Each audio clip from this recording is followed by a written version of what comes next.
Olá meus alunos, mais uma vez aqui é o professor Alisson Santos para falar um pouco sobre geografia, tá? E o tema de hoje é região norte e alguns aspectos econômicos e sociais, tá? Iniciando com o relevo, para a gente entender um pouco sobre essa região, tá? A gente percebe que ele tem um relevo de baixa altitude, tá? Geralmente com grandes depressões amazônicas, as planícies ao longo dos rios, tá? Isso é marcado e vocês podem perceber nesse mapa aqui, essa parte mais clara, ela corresponde a estas depressões, tá ok? A região norte, ela é caracterizada por reservas minerais, do ponto de vista econômico. E essas reservas minerais, como por exemplo ferro, bauxita, ouro, gás natural, entre outros, tá? Faz com que muita gente migre para lá.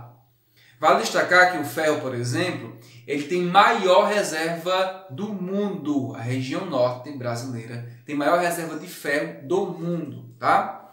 Nesse mapa aqui, pessoal, nós vamos perceber essas quantidades de minerais, tá ok? Veja só, muitos minérios com quantidade e com diversidade, certo? Na região norte. Ou pode perceber também que o estado do Acre, ele não possui minérios, certo? Em contrário, tá, da região que ali está no Pará, por exemplo, possui a maior quantidade, certo, destes minérios, tá ok? E aí é no Pará que surge o projeto Grande Carajás. Que projeto foi esse? Veja só, em 1967, o governo percebeu que existia minérios, né, na região norte do país, tá ok? Manganês, bauxita, níquel e principalmente o ferro. Na década de 80, 1980, o governo começou esse projeto, o projeto Grande Carajás, certo? Lá na região do Pará. E na construção de estradas, na construção de ferrovias, na construção de hidrelétrica, o Tucururu, tá? Tucuru, com a produção de energia, certo? E a questão também do terminal marítimo, tá? É um exemplo disso. Em 1998, criou-se a Floresta Nacional do Carajás. Por que isso? Percebeu-se a grande destruição do meio ambiente e aí o governo também se necessidade de criar uma reserva florestal. E aí surgiu em 1998 a Floresta Nacional do Carajás. Em 2016, tá, bem próximo da gente, a Vale inaugurou o complexo S11D, tá? S11D. Que complexo é esse? É o complexo que tem capacidade de produzir 90 milhões de toneladas de ferro por ano. Então isso é muito ferro, tá? Tudo isso é gerenciado pela Vale, a antiga Vale do Rio Doce, certo? Que anteriormente era uma estatal e hoje ela é privatizada, tá? Aí nós temos a garimpagem nesses ambientes, né? Na região norte do país. E o que é garimpagem? A garimpagem é o pessoal que vem do garimpo, tá? Que cresceu em 1980, na década de 80, certo? O pessoal acabou indo para lá para fazer a garimpagem, tá? Atrás desses minerais. Só que isso ocasiona problemas sociais e problemas ambientais. Problemas sociais como a precariedade dos garimpeiros que vivem em ambientes insalubres, tá? O confronto desses garimpeiros com indígenas ou com os próprios garimpeiros para ocupar espaço, certo? Isso é questão social. E a questão mineral, a ambiental, aliás, eles utilizam, por exemplo, o mercúrio. O mercúrio é um elemento químico que é utilizado na mineração. E com isso faz com que o meio ambiente fique poluído. As águas, os rios, né, os animais morrem, os peixes, né, de modo geral, e os seres humanos que estão naquele ambiente também. Tá?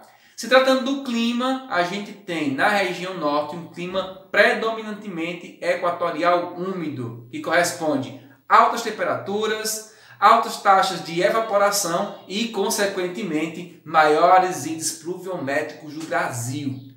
Índices pluviométricos. O que é isso? Índices pluviométricos.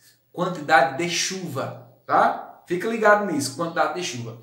O estado do Tocantins, por exemplo, não tem esse clima. O clima lá é clima tropical. Tá? É caracterizado por invernos secos e verões chuvosos. É isso mesmo. Tá?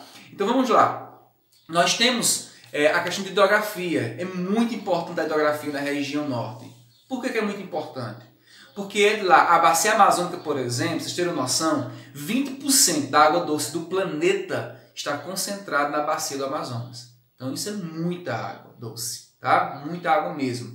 E os rios, por exemplo, que estão lá beirando, né, as aldeias, ou melhor, as aldeias que estão lá do lado dos rios, as vilas, os ribeirinhos, pequenas e grandes cidades. Então perceba que o rio é algo muito característico da região norte.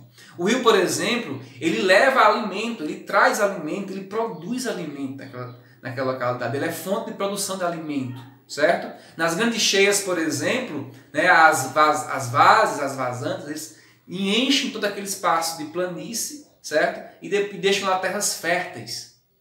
20 mil quilômetros, por exemplo, de rio são navegáveis no Amazonas. Então, existem ambientes locais, espaços ribeirinhos, aldeias, que só vai por rio. Então, o rio é algo muito importante.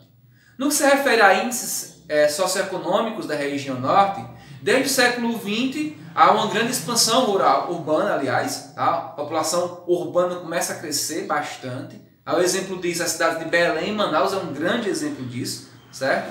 E enfrenta, assim, grandes problemas como qualquer outra cidade urbana de nosso país, tá? Com um caso lá em especial é que eles estão prejudicando a floresta amazônica, estão expulsando de fato a floresta amazônica. Será que podemos falar assim?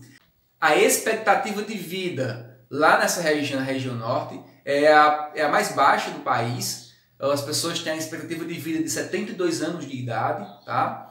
Outro dado também interessante e ruim, né, é a mortalidade infantil. Está acima da média nacional. Morrem lá 17 por 1000 crianças, dados de 2016. Tá ok?